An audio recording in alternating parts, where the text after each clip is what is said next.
కాకినాడ జిల్లా తుని పట్టణానికి సంబంధించి తుని రూరల్ పోలీస్ స్టేషన్లో నిన్నటి జన్మన ఒక మైనర్ బాలిక 13 సంవత్సరాలు సుమారుగా ఉండొచ్చు. ఆ అమ్మాయి స్కూల్లో చదువుతుంది, 8వ తరగతి. ఆ అమ్మాయిని ఒక వ్యక్తి స్కూల్ నుంచి తీసుకుని వెళ్ళిపోయి పట్టణ శివారులో ఉన్నటువంటి ఒక తోటలో లైంగికంగా అత్యాచారం చేసినట్టుగా మనకి సోషల్ మీడియా ద్వారా ఫస్ట్ బయటకు వచ్చింది. వచ్చిన తర్వాత మనకి ఈ విషయమే కంప్లైంట్ కూడా వచ్చింది. కంప్లైంట్ వచ్చిన తర్వాత ఈ కేసులో దర్యాప్తు చేయడం జరిగిందండి. దర్యాప్తు చేసిన తర్వాత అందులో ఎవరైతే నిందితుడు ఉన్నాడో టి నారాయణరావు అని చెప్పేసి ఆ వ్యక్తిని అరెస్ట్ చేయడం జరిగింది. ఇది చాలా హేయమైన నేరం అండి. కారణం ఏంటంటే అమ్మాయి వయసు 13 సంవత్సరాలు. స్కూల్ నుంచి తల్లి పర్మిషన్ లేకుండా తీసుకెళ్ళంటే అది కిడ్నాప్ అని కూడా వస్తుంది. అలాగే లైంగికంగా అత్యాచారం చేసేది కాబట్టి ఆ సెక్షన్ వస్తుంది. అలాగే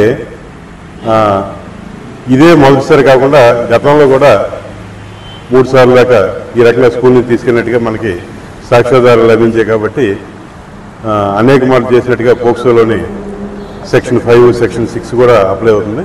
ఈ అన్ని సెక్షన్ ప్రకారం కేసు నమోదు చేసాం. నమోదు చేసిన తర్వాత అన్ని సాక్ష్యాధారాలు సైంటిఫిక్గా సేకరించడం జరిగింది. ఈ సేకరించిన మీదట ఈరోజు సాయంకాలం 5 గంటలకి ఈ కేసులో నేరస్తుడైనటువంటి నారాయణరావుని అరెస్ట్ చేయడం జరిగింది. ఈయన్ని మెడికల్ ఎగ్జామినేషన్ చేయించి ఆనరబుల్ మేజిస్ట్రేట్ గారి దగ్గర పెట్టడం జరుగుతుంది.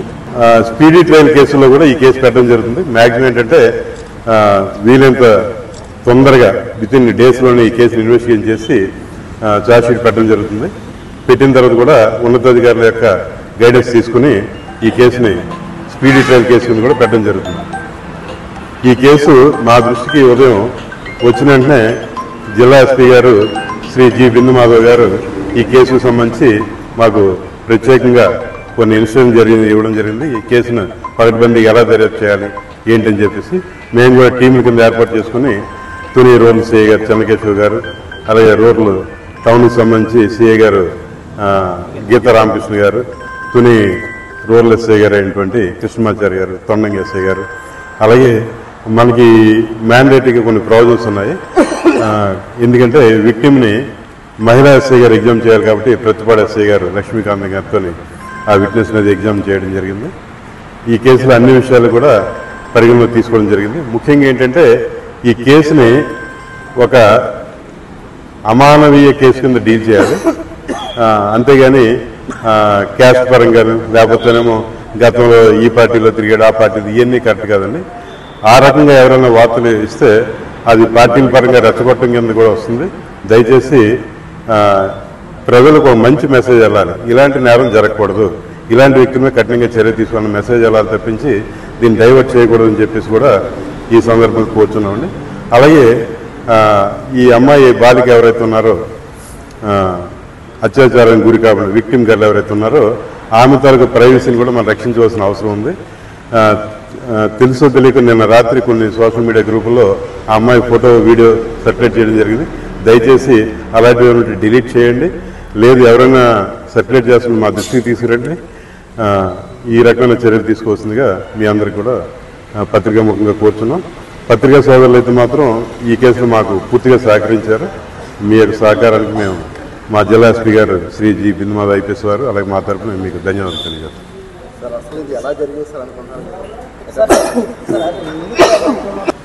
ఈ విక్టిమ్ గర్ల్ ఎవరైతే ఉన్నారో విక్టిమ్ గర్లకి తండ్రి లేరండి, తల్లి మాత్రం ఉన్నారు. వీళ్ళింటికి ఈ ఎక్యూజ్డ్ ఇల్లు ఆపోజిట్ ఇల్లు. మనకి తెలిసిన గ్రామీణ వాతావరణంలో వరుసలు పెట్టుకునే ఇది కూడా ఇతను ఏంటంటే తాతాను పిలిపించుకుని కూడా ఇలాంటి పనికి పాల్పడడం అనేది ఈరోజు సభ్య సమాజం తరలించుకునే పరిస్థితి. ఆయన ఎక్యూజ్ని మెడికల్ ఎగ్జామినేషన్ పంపిస్తున్నాం. మెడికల్ ఎగ్జామినేషన్లో మీరు చెప్పిన ఏవైతే డౌట్ ఉన్నాయో అన్నీ కూడా క్లారిఫై అవుతాయండి.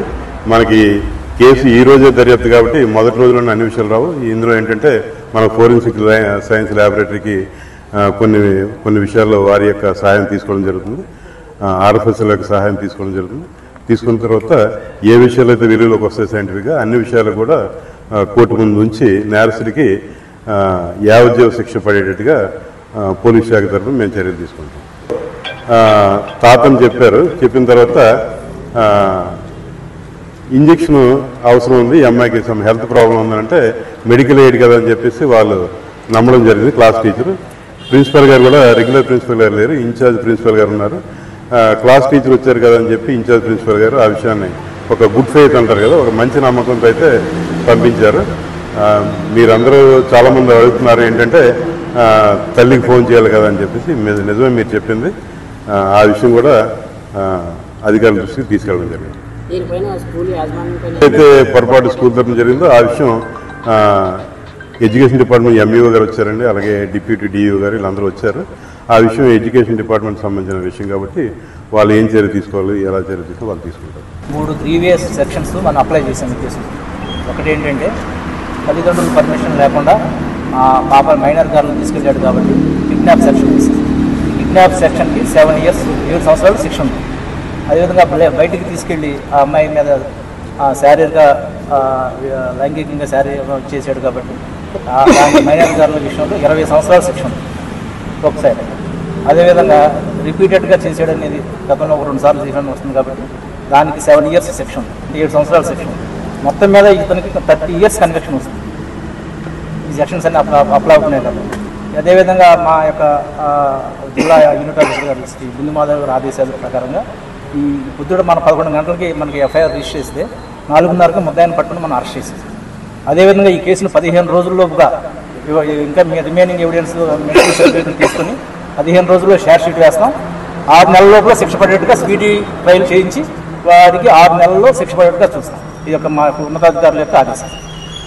సీన్లోకి వెళ్ళి క్లూస్ టీంలో అందరూ వచ్చిన తర్వాత అన్ని క్లూస్ కలెక్ట్ చేసుకుని మనం 5 గంటలకు అరెస్ట్ చూపించాం.